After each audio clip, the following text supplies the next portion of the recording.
দ্বিতীয় পরীক্ষা ছিল বিবি এবং নবজাতক সন্তানকে নিয়ে আল্লাহ হুকুম করলেন, এই বিবি আর বাচ্চারে নিয়ে মরুভূমিতে রেখে আসো।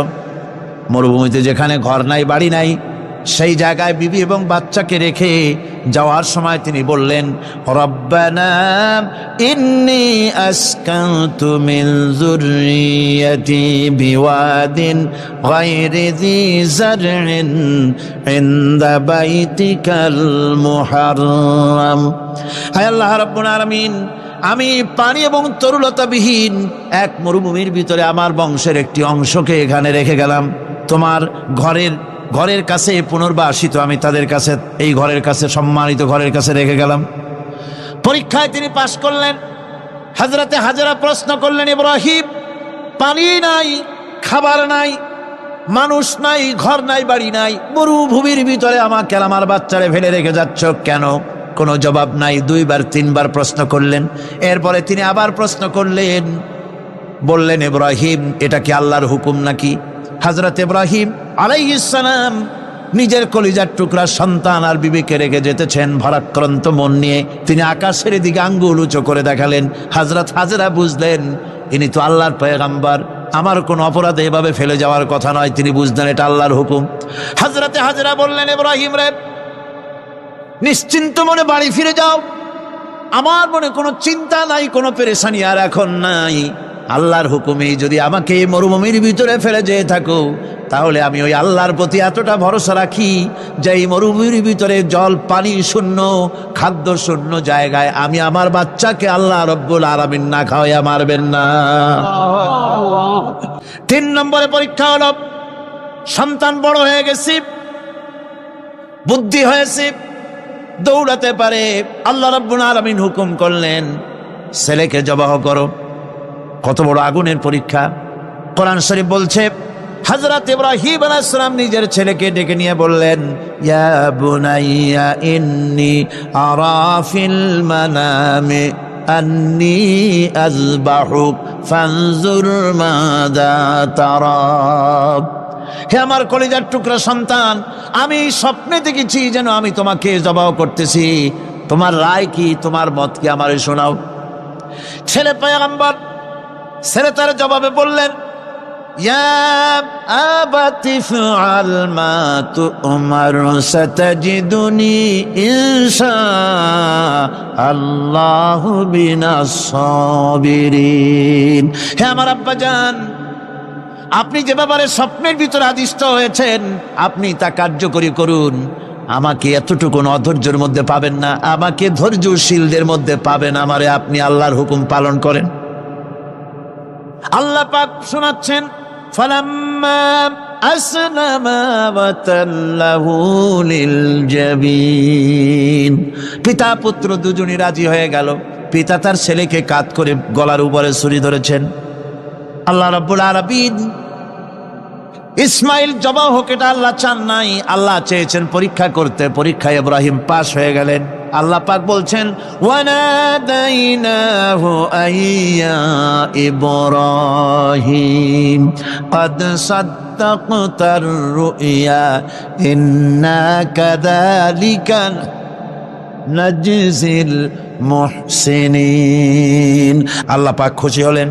আল্লাহ পাক বললেন, ইন্না হাযা লাবালাউল মুবিন।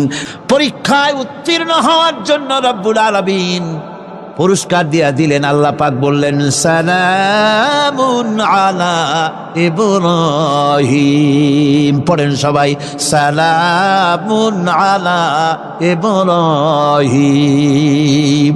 হযরত ঈসা আলাইহিস সালামকে খ্রিস্টানেরা তারা বলেছে, ওয়াকালাতিন নাসারাল মাসীহু ইবনুল্লাহ। আল্লাহ পাকের বান্দা হওয়ার ব্যাপারে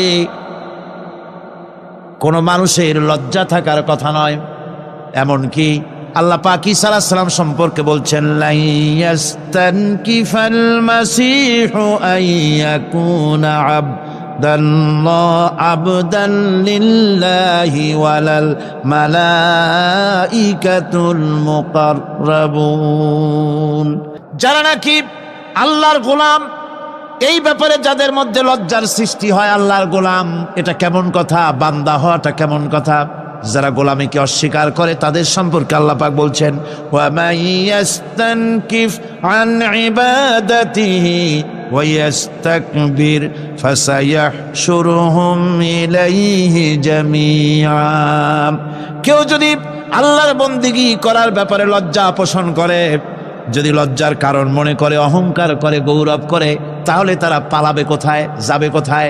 আমি কিয়ামতের দিন সবগুলিকে এক জায়গায় করে ফেলবো।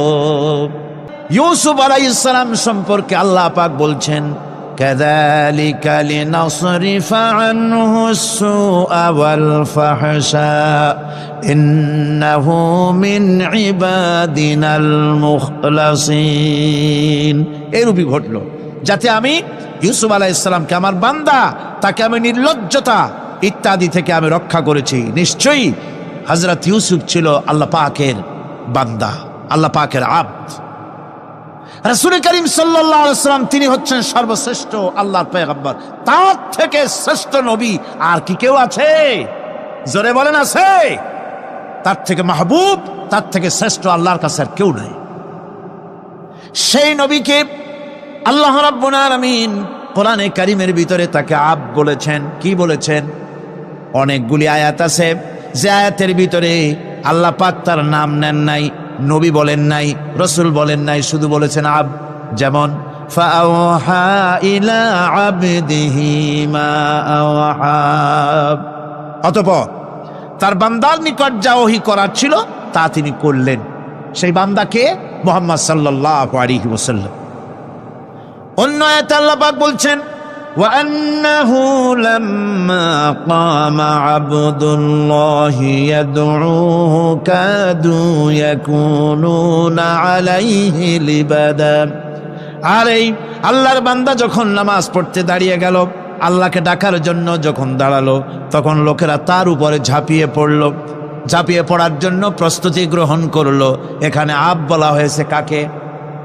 মুহাম্মদ সাল্লাল্লাহু আলাইহি সাল্লামকে।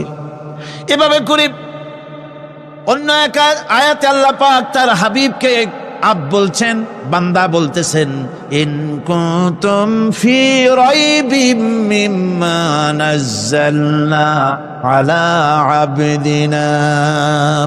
আমার বান্দার উপরে যে কিতাব নাজিল করেছি তাতে যদি তোমাদের কোনো সন্দেহ হয়, এই যে আমার বান্দার উপরে, ওই বান্দা কে?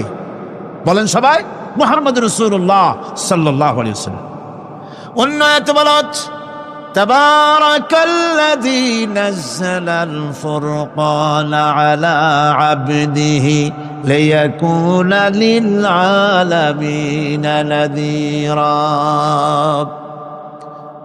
অতীব বরকতপূর্ণ সেই মহান সত্তা যিনি তার বান্দার উপরে ফুরকান নাজিল করেছেন। কে সেই বান্দা? মুহাম্মদ সাল্লাল্লাহু আলাইহি ওয়াসাল্লাম। মেরাজের ঘটনা বলতে গিয়ে আল্লাহ রাব্বুল আলামিন বলতেছেন, সুবহানাল্লাযী আসরা বিআবদিহি লাইলাম মিনাল মাসজিদিল হারামি ইলাল মাসজিদিল আকসা। পবিত্র সেই মহান সত্তা যিনি তার বান্দাকে ইসরা করিয়েছেন। কে সেই বান্দা? মুহাম্মদ রাসূলুল্লাহ সাল্লাল্লাহু আলাইহি ওয়াসাল্লাম। সুতরাং আবদিয়াত, ইবাদত, গোলামি, এটা হচ্ছে মানুষের জীবনের সবচেয়ে বড় মর্যাদাকর খেতাব আল্লাহর পক্ষ থেকে আল্লাহর বান্দা হওয়া। গোলামি পরিপূর্ণরূপে হবে কেবলমাত্র আল্লাহ পাকের। এই গোলামির জন্যই আল্লাহ পাক আমাদেরকে সৃষ্টি করেছেন, অন্য কোনো কাজে আমাদেরকে সৃষ্টি করেন নাই। সেই জন্য আমাদেরকে গোলামি করতে হবে, আনুগত্য করতে হবে কেবলমাত্র কার বলুন তো? এই গোলামি যদি সঠিকভাবে করি, যদি বান্দারা যারা আল্লাহ পাকের বান্দা বলে, গোলাম বলে নিজেদেরকে দাবি করে, যদি সঠিকভাবে ইবাদতটা করা যায়, তাহলে আল্লাহ তাদের জন্য কি ওয়াদা করেছেন শুনুন। দুনিয়ায় তাদেরকে আল্লাহ পুরস্কার দেবেন, আখেরাতেও দেবেন। এটা বন্ধ করে, দুনিয়া এবং আখেরাতে আল্লাহ পুরস্কার দেবেন। সে পুরস্কারটা কি? দুনিয়ার পুরস্কারটা আগে শোনেন। আল্লাহ পাক বলেন, যারা আমার ইবাদত করবে তাদের ব্যাপারে আমার ওয়াদা শোনো। وعد الله الذين آمنوا وعملوا الصالحات ليستخلفنهم في الأرض كما استخلف الذين من قبلهم তোমাদের মধ্যে যারা ঈমান এনেছে এবং সৎ কাজ করেছে আল্লাহ রাব্বুল আলামিন তাদের ব্যাপারে আল্লাহর ওয়াদা হচ্ছে, আল্লাহর প্রতিজ্ঞা হচ্ছে, আল্লাহ ওয়াদা করতেছেন তাদেরকে জমিনের উপরে প্রতিষ্ঠিত করবেন, যেমন করে তোমাদের পূর্বপুরুষদেরকে প্রতিষ্ঠিত করা হয়েছিল ওইভাবে তোমাদেরকে প্রতিষ্ঠিত করা হবে। সুবহানাল্লাহ। প্রতিষ্ঠিত করা হবে মানে রাষ্ট্র ক্ষমতা দেওয়া হবে। কি দেওয়া হবে? যদি গোলাম হও, যদি কি হও? গোলাম। আল্লাহ পাক বলছেন শুধু তাই নয়, আমি আমার দিনকে যারা প্রতিষ্ঠা করবে, আমার গোলামেরা যদি, আমার বান্দারা সঠিকভাবে যদি আমার গোলামি করে, ঈমান আনে, আমলে সালেহ করে, নেক কাজ করে, আমি তাদেরকে রাষ্ট্র প্রতিষ্ঠার সুযোগ করে দেব। আর তাদের জন্য ভীতির পরিবর্তে, সন্ত্রাসের পরিবর্তে শান্তি কায়েম করে দেব। সুবহানাল্লাহ। وَلَيُمَكِّنَنَّ لَهُمْ دِينَهُمُ الَّذِي ارْتَضَىٰ لَهُمْ وَلَيُبَدِّلَنَّهُم مِّنْ خَوْفِهِمْ أَمْنًا। তাদের দিনকে তারা নিজেদের জন্য যা পছন্দ করেছে অবশ্যই তিনি তা কায়েম করে দিবেন এবং সন্ত্রাস আর ভীতির পরিবর্তে আল্লাহ নিরাপত্তা দান করবেন। জোরে কোন সুবহানাল্লাহ। সন্ত্রাস বন্ধ হবে, চুরি, ডাকাতি, জেনা, ব্যভিচার সব বন্ধ হয়ে যাবে। তোমরা ক্ষমতায় থাকবে, তোমরা ডমিনেটেড হবে না, তোমরা ডমিনেট করবে, গোটা পৃথিবীকে শাসন করবে, শাসিত তোমরা হবে না। আর ভীতির পরিবর্তে নিরাপত্তা তোমরা লাভ করবে। কি করলে? ইয়াবুদুনানি লা ইউশরিকুনা বি শাইআ। সুতরাং তারা যেন আমার ইবাদত করে এবং আমার সঙ্গে যেন কাউকে শরিক না করে। আল্লাহ বলছেন তোমরা যদি আমার সাথে শরিক না করো, ইবাদতের মধ্যে কাউকে যদি শরিক স্থাপন না করো, আর যদি তোমরা আমার ইবাদতটা সলিডভাবে আমার জন্যই করো, তাহলে রাষ্ট্র ক্ষমতা তোমাদের হাতে আসবে, সন্ত্রাস নির্মূল হবে, শান্তি প্রতিষ্ঠিত হবে। এই হচ্ছে দুনিয়ার পুরস্কার। এটা কিসের পুরস্কার? আর আখিরাতের পুরস্কারের কথা বলা হচ্ছে। وَمَن يُطِعِ اللَّهَ وَرَسُولَهُ وَيَخْشَ اللَّهَ وَيَتَّقِهِ فَأُولَئِكَ هُمُ الْفَائِزُونَ। যে ব্যক্তি আল্লাহ এবং রাসূলের আনুগত্য করেছে, আল্লাহকে ভয় করে চলেছে, তার গজব থেকে বেঁচে রয়েছে, সেই হচ্ছে সফল কাম। সফল কাম মানে কি? কিয়ামতের দিন আল্লাহ পাক তাদেরকে জান্নাত দান করবেন। আল্লাহ পাক তাদেরকে কিয়ামতে কি দিবেন? জান্নাত দিবেন, চিরস্থায়ী শান্তির জায়গা, সেই জান্নাত লাভ করা যাবে। আজ ইবাদতের এই যে গুরুত্বপূর্ণ ইবাদত, এই ইবাদতের ভুল অর্থ সমাজের ভিতরে ছড়িয়ে আছে। সাধারণ মানুষেও ভুল করেছে, অসাধারণ মানুষেরাও ইবাদতের ভুল অর্থ করে ভুলের মধ্যে নিমজ্জিত আছে বিরাট সংখ্যক লোকেরা। সাধারণ মুসলমানেরা তারা যে ভুলটা করলো ইবাদতের অর্থ করতে গিয়ে, সেটা হলো এই, সাধারণ লোকেরা মনে করলো কয়েকটা অনুষ্ঠানের নাম হচ্ছে ইবাদত, নামাজ, রোজা, হজ, যাকাত, সাদকা, ফিতরা, এর নাম হলো ইবাদত। অনুষ্ঠান শেষে তারা নিজেদেরকে স্বাধীন মনে করলো। তারা আল্লাহ পাকের প্রত্যেকটি আইনের ধারাকে লঙ্ঘন করলো। বছরে একবার রোজা রেখে, বছরে 1 মাস রোজা রেখে মনে করলে ইবাদত শেষ। 5 ওয়াক্ত নামাজ পড়ে মনে করলে ইবাদত শেষ। আমি প্রশ্ন করি, 5 ওয়াক্ত নামাজের নামই যদি হয় ইবাদত, 5 ওয়াক্ত নামাজের নামই ইবাদত, এটাই যদি হয়, তাহলে 5 ওয়াক্ত নামাজ পড়তে সময় লাগে কত? উজু টুজু করে বড় জোর 1-1.5 ঘন্টা সময় লাগে 5 ওয়াক্ত নামাজ পড়তে। তো এর নাম যদি হয় ইবাদত, তার অর্থ কি দাঁড়াবে? অর্থ দাঁড়াবে আপনি 24 ঘন্টার ভিতরে 1 থেকে 1.5 ঘন্টার জন্য আল্লাহর গোলাম, বাকি 22 ঘন্টার জন্য শয়তানের গোলাম হতে কেউ রাজি আছেন? রোজার নামই যদি হয় শুধু ইবাদত, তাহলে তার অর্থ দাঁড়াবে বছরের ভিতরে 1টা মাসের জন্য আপনি আল্লাহর গোলাম, আর 11 মাসের জন্য শয়তানের গোলাম হতে কেউ রাজি আছেন? তাহলে বিষয়টা কি? বিষয়টা হচ্ছে নামাজ, রোজা, হজ, যাকাতি শুধুমাত্র ইবাদত নয়, আনুষ্ঠানিক ইবাদত তো বটেই, কম্পালসারি ইবাদত তো বটেই, কিন্তু শুধুমাত্র নামাজ, রোজা, হজ, যাকাত ইবাদত শুধুমাত্র নয়, এগুলি হচ্ছে ইবাদতের পার্ট, ইবাদতের অংশ। বরং জীবনের সব ক্ষেত্রে আল্লাহর হুকুমকে মানার নামই হচ্ছে, ভাইরা আমার, একদিকে নামাজ রোজা করছে, অন্যদিকে আল্লাহর আইনের প্রতিটি ধারাকে লঙ্ঘন করে চলছে, মিথ্যা ওয়াদা করে, মিথ্যা কথা বলে, সুদ খায়, ঘুষ খায়, জেনা করে, এরপরে অন্যের হক নষ্ট করে, প্রতিবেশীর হক নষ্ট করে, হারাম মাল খায়, হকদারের হক নষ্ট করে, প্রতিবেশীর হক নষ্ট করে, জিন্দা মুর্দা মানুষকে নিজের জন্য শক্তিধর বলে মনে করে, এক টুকরা রুটির জন্য অথবা এক ফোঁটা, এক ঘটি পানির জন্য কাফেরের কাছে হাত পেতে দাঁড়ায় থাকে। এই যদি অবস্থা হয়, এটাই যদি হয় ঈমান, আর এটার নামে যদি ইবাদত হয়, তাহলে এই পৃথিবীর মুসলমানের আজ লাঞ্ছিত কেন? আল্লাহর ওয়াদা কি মিথ্যা? নাউযুবিল্লাহি মিন যালিক। আমাদের ইবাদত যদি ঠিক হয়, যদি সত্যিকারের ইবাদত যদি আমরা করে থাকি, তাহলে ক্ষমতায় ইমানদারেরা নাই কেন? বিশ্ব জুড়ে মুসলমানেরা লাঞ্ছিত কেন? তাহলে বুঝতে হবে ইবাদতের মধ্যে বিরাট গরমিল করে ফেলেছি, ঠিক কিনা? লক্ষ্য করুন, যেই লোকটা হজ করতেছে, উমরা করতেছে, নামাজ পড়তেছে, মসজিদ মাদ্রাসায় চান্দা দিতেছে, ওই লোকটি আবার ব্যাংকের থেকে সুদের টাকা নিয়ে ব্যবসা চালাইতেছে। ব্যবসা ঠিক রাখার জন্য, ইনকাম ট্যাক্স ফাঁকি দেওয়ার জন্য ব্যবসায়ীরা 2 ধরনের 3 ধরনের খাতা মেনটেন করছে। কথা ঠিক কিনা? মিথ্যা কথা বলছে, ঘুষ দিতেছে, বেশি করে বিদ্যুতের বিল যাতে না আসে সেজন্য যারা বিদ্যুৎ লাইনে আছে তাদেরকে পয়সা দিয়ে ম্যানেজ করতেছে, ঠিক কিনা? আমি পার্লামেন্টে বলেছি বিদ্যুৎ বাইরের থেকে আনতে হবে না, ঘুরে ঘুরে আবার বিদ্যুতের কথা আসলো।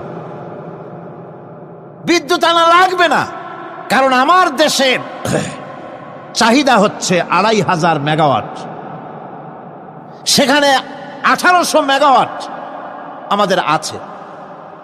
আরেকদিকে 4টা বিদ্যুৎ প্রকল্প বন্ধ হয়ে আছে। ওই 4টি বন্ধ হওয়া প্রকল্প যদি চালু করা যায়, তাহলে 2900 মেগাওয়াট বিদ্যুৎ উৎপাদিত হতে পারে বলে বিশেষজ্ঞরা বলেছেন। তাহলে আমাদের উদ্বৃত্ত 400 মেগাওয়াট থেকে যাবে। এইটা কি বাইরের থেকে আনার কোনো দরকার নাই। বিদ্যুতের অপচয় বন্ধ করুন, বিদ্যুতের চুরি বন্ধ করেন। মিল কলকারখানা যাদের আছে, লক্ষ লক্ষ টাকা বিদ্যুৎ বিল হয়, কিন্তু লাইনম্যানদের সঙ্গে ম্যানেজ করে গভর্নমেন্টকে ফাঁকি দেওয়া হচ্ছে, ঠিক কিরকম? তোমার নামাজের দাম কি? তোমার হজের 4 পয়সা দাম নাই। তুমি রাষ্ট্রকে ফাঁকি দিয়েছ, তুমি জনগণকে ফাঁকি দিয়েছ, তুমি দেশের শত্রু। টেলিফোনের বিল হাজার হাজার টাকা, লাখ টাকার বেশি বিল হয়, লাইনম্যানের সঙ্গে ম্যানেজ করে 500, 700, 2000 টাকা দিয়ে সারিয়ে দেয়, ঠিক কিনা? এরা জাতির শত্রু, দেশের শত্রু। এদেরকে ফায়ারিং স্কোয়াডে নিয়ে ক্রাশ ফায়ার করে উড়ায় দেওয়া উচিত। এরা দেশের দুশ্মন। আজ সিস্টেম লসের নাম দিয়া বিদ্যুৎ চুরির আরেক ব্যবস্থা করা হয়েছে। সিস্টেম লস করে ওনারা নিজেরা, আর এর ভোগান্তি জনগণকে করতে হয়। কসাইয়ের মতো ছুরি দিয়া জবাও করে জনগণের কাছ থেকে সিস্টেম লসের চার্জ আদায় করা হয়। আমি পার্লামেন্টে বলেছি, মাননীয় স্পিকার, সিস্টেম লস এই নামটা উঠায় দেন, এই প্রথা বন্ধ করে দিন।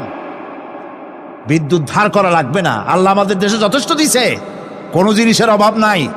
এখানে গ্যাস আছে, তেল আছে, বিদ্যুৎ আছে, পাট আছে, চা আছে, নাই কি? অন্তত 8.5 কোটি টাকার কাগজ গুদামের মধ্যে বন্দী হয়ে আছে। ভারতকে ক্ষতি করার জন্য সে দেশ থেকে কাগজ এনে খবরের কাগজ ছাপানো হচ্ছে, আর 8.5 কোটি টাকার কাগজ নষ্ট হয়ে যাচ্ছে, আমার দেশের কাগজ। সুতরাং বলতেছিলাম একথাই বলতেছিলাম যে ঈমান, আল্লাহর গোলাম, হতে হলে ভুল করে বসেছি ইবাদতের অর্থ করতে, শুধু নামাজ রোজা হজ যাকাত, মাজারে কিছু চান্দা দেওয়া, আগরবাতি মোমবাতি চাদর একটা দিয়া, পীর সাহেবের 10,000 টাকা চান্দা দিয়া, মোছে তেল মাইখা দাঁত বাইর করে হাসেন। বেহেশতে তো গেছি, আর দেরি কত? বেহেশতে তুমি যাবা, এত সহজ? দেশকে ফাঁকি দিছো, দেশকে ফাঁকি দিয়েছ, জনগণকে ফাঁকি দিয়েছ, নিজের মেয়েকে ফাঁকি দিয়েছে। বিবাহের সময় টাকা পয়সা দিয়া বিবাহ টিবাহ করায় দিল। ব্যবসা, ধানি সম্পত্তি, বাড়ির সম্পত্তি সব ছেলেদেরকে দিয়ে দিল, মেয়েটারে ফাঁকি দিয়ে দিল। দেয় না এরকম? ফুপুকে ফাঁকি দিল, বোনকে ফাঁকি দিল। এরপরে মোনাজাত করে সবে বরাতে, আল্লাহ আমারে বেহেশত দিও। ফেরেশতারা কয়, মর তুই আগে, বেহেশত তোরে কেমনে দেয় ভালো করে দেখায় দেব। বেটা তুই যাবি বেহেশতে? এত সোজা? ওটা মামু বাড়ির বারান্দা নাকি? এত সহজ নয়। সুতরাং সাধারণ মানুষ মারাত্মক ভুল করেছে এখানে। নামাজ রোজা হজ যাকাত ইবাদত, আর কিছু কি ইবাদত মনে করে নাই? আপনার চাকরি আপনার ইবাদত, চাকরিতে ফাঁকি দেওয়া যাবে না। আপনি সুস্থ মানুষ, মেডিকেল লিভ নিয়ে ওয়াজ মাহফিল অথবা কোনো ইজতেমায় যাওয়া যাবে না, কোনো চেল্লা দিতে যাওয়া যাবে না। মেডিকেল লিভ নিয়ে আপনি সুস্থ মানুষ, কেন আপনি মেডিকেল লিভ নিচ্ছেন? আপনি ফাঁকি দিতে পারবেন না। সরকারি চাকরি করেন, মিল কল কারখানায় চাকরি করেন, ফরজ নামাজ পড়েছেন ভালো কথা, সুন্নাত পড়েছেন ভালো কথা, নফল পড়বেন না। জোহরের নফল পড়া বাদ দিন। যদি আপনি চাকরিজীবী হন, চাকরি করেন, ওটাই ইবাদত। এর নাম ইসলাম, এর নাম ইসলাম। গভর্নমেন্ট যে বেতন দেয় সেই বেতনের উপরে সন্তুষ্ট থাকুন, ঘুষ খাইয়েন না। যদি বেশি বেতন লাগে গভর্নমেন্টের কাছে দাবি জানান যে আমাদের বেতন বাড়ায় দাও। ঘুষ খাবেন কেন? হারাম। জোরে কোন এটা কি? এই ঘুষের টাকা মাজারে দিয়া, পীরেরে দিয়া আল্লাহরে খুশি করবেন, এত সহজ না, এত সহজ না। সেই জন্য আমি সব ভাইদের খেদমতে আরজ করব, ইবাদত হচ্ছে জীবনের সব ক্ষেত্রে গোলামি, সকল ক্ষেত্রে গোলামি। চাকরিতে, অফিসে, আদালতে, কলকারখানায়, ক্ষেত খামারে, পার্লামেন্টে, সেক্রেটারিয়েটে, সেনানিবাসে, স্কুলে, কলেজে, বিশ্ববিদ্যালয়, সর্বত্র গোলামি কার? আল্লাহ পাকের। রিজকে হালাল করতে হবে, উপার্জনকে হালাল করতে হবে, সত্যিকারের আল্লাহর গোলাম হতে হবে। এক্ষেত্রে ইবাদতের অসাধারণ ব্যক্তি যারা, তারাও এক শ্রেণীর অসাধারণ ব্যক্তিরাও ভুল করে বসছেন। তারা যে ভুলটা করলেন ওটা হচ্ছে, তারা তাসবিহ, জায়নামাজ, খানকাহ, হুজরাখানা এর ভেতরে বসে জিকির আজগার করাটাকেই জীবনের জন্য আল্লাহর ইবাদত মনে করে নিলেন। আল্লাহর বান্দারা যখন অনাচার ব্যভিচারে লিপ্ত, আল্লাহর আইনের পরিবর্তে যখন মানুষের তৈরি করা আইন চলছে, চেচনিয়া বসনিয়া যখন মানুষদেরকে জবাও করা হচ্ছে, বসনিয়ার মুসলমান সন্তানদেরকে যখন জবাও করা হয়, কাশ্মীরের স্বাধীনতাকামী মুসলমানদের অধিকার হরণের জন্য তাদের উপরে যখন বন্য হায়নার মতো, পশুর মতো যখন ভারতীয় শত্রু সৈন্যরা যখন হামলা চালায়, সোমালিয়ার মানুষগুলি যখন না খেয়ে তাদের হাড়, পাঁজরার হাড়গুলি যখন বেরিয়ে যায়, তখনও যদি আপনি খানকার ভেতরে থেকে তসবিহ পড়েন আর তাহাজ্জুদের নামাজ পড়ে কপালে দাগ লাগান, এই অন্যায়ের বিরুদ্ধে যদি সোচ্চার না হন, আপনার এই তসবির কোনো দাম নাই। আপনাকে সোচ্চার হতে হবে, আপনাকে অন্যায়ের বিরুদ্ধে খাড়া হতে হবে।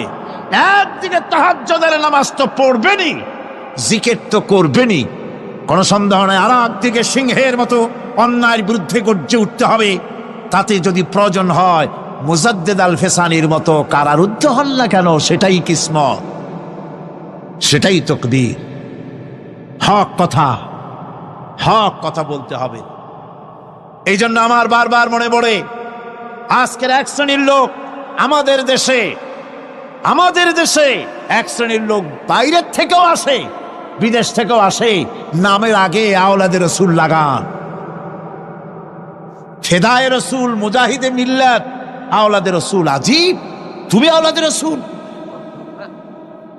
রসুল যদি হবে, তাহলে তুমি যে দেশের মানুষ, সেই দেশে মুসলমানদের যখন জবাও করা হয়, পার্লামেন্টে কথা বলে বেরিয়ে আসো না কেন? তোমার জেল হয় না কেন? কংগ্রেসের সেন্ট্রাল বডির সদস্য হয়ে আওলাদ রাসূল লাগাইয়া বাংলাদেশের রাজনীতিতে নাক গলাতে দেওয়া হবে না। এরা কংগ্রেসের পা চাটা গোলাম। এদেরকে চিনতে হবে, যারা আমার দেশে এসে মুসলমানদের মধ্যে বিভেদ সৃষ্টি করতে চায়। আমার মুসলমান ভাইয়েরা, সুতরাং আজকে আমাদেরকে বুঝতে হবে, নামের আগের 14 হাত লম্বা বিশেষণ দেখে ভুললে চলবে না। কথা মনে থাকবে, এরা কংগ্রেসের গোলাম। বাবরি মসজিদ যখন ভেঙে ফেলা হলো, তখন তো কোন আওলাদ রাসূলের নাম তো শুনি নেই। তখন তো নামটা শুনছি ওই বুখারী বেটার, বাপের বেটা ইমাম বুখারী। তিনি বলেছেন, আমি ভারতের দিল্লির জুমা মসজিদের ইমাম শুধু নই, আমি ভারতের 18 কোটি মুসলমানের ইমাম। বাবরি মসজিদকে গড়ে দিতে হবে। কোরআন শরীফের বিরুদ্ধে যখন কলকাতা হাইকোর্টে কেস করা হয়েছিল কোরআনকে ব্যান করার জন্য, সেদিন তো কোনো আওলাদ রাসূলের নাম শুনি নাই। সেদিন তো ওই বুখারী বেটাই বলেছেন, ভারতের হাইকোর্ট থেকে কোন জাজ, কোন বিচারক যদি কোরআন শরীফ ব্যান করা হলে বলে এই কথাটি উচ্চারণ করে, তাহলে আমি তাকে পায়ের তলে পাড়িয়ে ধরে বাম হাত দিয়ে তার জিহ্বাটা টেনে ছিঁড়ে ফেলে দেব।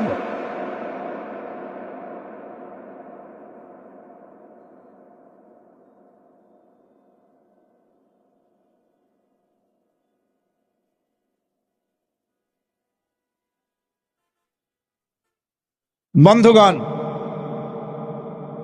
সুতরাং আমাদেরকে বুঝতে হবে, বসুন, বেয়াদবি করবেন না, বসেন। আমাদেরকে বুঝতে হবে, খানকায় শুধু জিকির আজগার করলেই চলবে না। হযরতে শাহজালাল রহমতুল্লাহ আলাইহি এক হাতে ছিল তরবারি, আর এক হাতে ছিল কোরআন। লড়াই করেছেন। হযরতে শাহ মখদুম, হযরতে খান জাহান আলী, হযরতে খাজা মুঈনুদ্দিন চিশতি আজমেরি রহমতুল্লাহ আলাইহি, হযরতে মুজাদ্দিদ আল ভিসানি রহমতুল্লাহ আলাইহি। মুরিদের বাড়ি জম্মের খাওয়া খাইয়া পেটটা কুমিরের মতো বড় করে নাই। জেল খেটেছে হক কথা বলতে গিয়ে। বাপের বেটা হও, নিজের দেশে কথা কও। বাংলাদেশে এসে তারপরে জনগণের টাকা লুটপাট করার কাউকে অধিকার দেওয়া হবে না।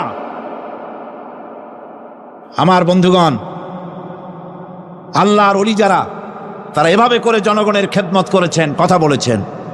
সুতরাং শুধু জিকির আজগার করলেই হবে না, হক কথা বলতে হবে স্পষ্ট করে। এটাই হলো ইবাদতের হক আদায় হবে যদি সত্যিকারের হক কথা বলা যায়। অসাধারণ ব্যক্তিরা ময়দানে কথা বলবেন, হক কথা বলবেন, অন্যায়ের বিরুদ্ধে সোচ্চার হবেন। আর সাধারণ জনগণ কথা ও কাজের মিল করবেন, নামাজ রোজা হজ যাকাত করবেন যার কথা মতো, রাজনীতি অর্থনীতি সমাজনীতি করবেন সেই আল্লাহর কথা মতো। তাহলেই সত্যিকারের মুসলমান হওয়া যাবে। কথা বুঝে আসছে কিনা ভাই? কথা বুঝে আসছে কিনা? একটু জোরে সরে জিকির করেন, লা ইলাহা ইল্লাল্লাহ, লা ইলাহা, লা ইলাহা ইল্লাল্লাহ। আরো জোরে,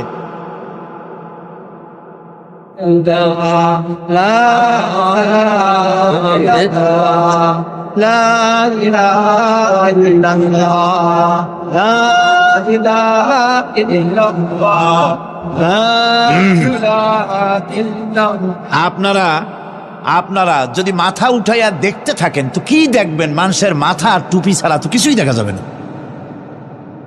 কাজী ওঠা বসা না করে আজকে এক পবিত্র রাত আমরা আল্লাহর কাছে দোয়া করব। আলোচনার আমি এগিয়ে যাচ্ছি। এবাদত আমাদেরকে বুঝতে হবে। এবাদত যদি না বুঝি তাহলে মুসলমান বলে দাবি করারও কোনো মূল্য নাই। মানব জন্ম বৃথা। কারণ হচ্ছে আল্লাহ রাব্বুল আলামিন বলেছেন, মা খালাকতুল জিন্না ওয়াল ইনসা ইল্লা লিয়াবুদুন। মানুষ আর জিন জাতিকে আমি সৃষ্টি করেছি আমার গোলামির জন্য। কার গোলামি? ওই গোলামির পূর্ণাঙ্গ নমুনা যদি জানতে চাই, পূর্ণাঙ্গ নমুনা দৃষ্টান্ত লাগবে। কাকে অনুসরণ করব? পূর্ণাঙ্গ ইবাদতের আল্লাহর গোলামির পূর্ণাঙ্গ নমুনার জন্য কোরআনে কারিমে দৃষ্টান্ত সেট করা হয়েছে। হযরত ইব্রাহিম আলাইহিস সালামের আল্লাহ পাক বলেন, ইয ক্বালা লাহু রাব্বুহু আসলিম ক্বালা আসলামতু লিরাব্বিল আলামিন। তার অবস্থা এই ছিল। কার? ইব্রাহিম আলাইহিস সালামের। তার অবস্থা এই ছিল যে তার রব যখন তাকে বললেন আনুগত্যের মস্তককে অবনত করে দাও, তিনি বললেন আমি আমার বিশ্বপালকের সামনে মাথাটা নত করে দিলাম। সুবহানাল্লাহ, কোন শর্ত ছাড়াই মাথা নিচু করে দিলাম। এই পন্থায় তিনি যে পন্থাটা অবলম্বন করেছিলেন, এই পন্থায় চলার জন্য তার সন্তানদেরকেও তিনি হুকুম করেছিলেন। ووصى بها إبراهيم ببنيه ويعقوب يا بني إن الله اصطفى لكم الدين فلا تموتن إلا وأنتم مسلمون। ইয়াকুব এবং ইব্রাহিম আলাইহিস সালাম তার সন্তানদেরকে এই উপদেশ দিয়েছিলেন যে তিনি বলেছিলেন, হে আমার সন্তানেরা, আল্লাহ ছাড়া তোমাদের জন্য আল্লাহ পাক এই দ্বীনকে মনোনীত করেছেন। আল্লাহ পাকের আনুগত্য করবে, তার দ্বীনের প্রতি সারেন্ডার করবে। আর খবরদার মুসলমান না হয়ে যেন তোমরা মরে যেও না। মৃত্যু মুসলমান অবস্থায় থাকবে, অর্থাৎ মৃত্যু পর্যন্ত থাকবে কি অবস্থায়? মুসলমান অবস্থায়। أم كنتم شهداء إذ حضر يعقوب الموت إذ قال لبنيه ما تعبدون من بعدي। ইয়াকুব আলাইহিস সালাম তার মৃত্যুর সময় জিজ্ঞেস করেছিলেন, ও আমার সন্তানেরা, আমার মৃত্যুর পরে তোমরা কার ইবাদত করবে, তার কার গোলামি করবে? তারা জবাব দিলেন, ক্বালু না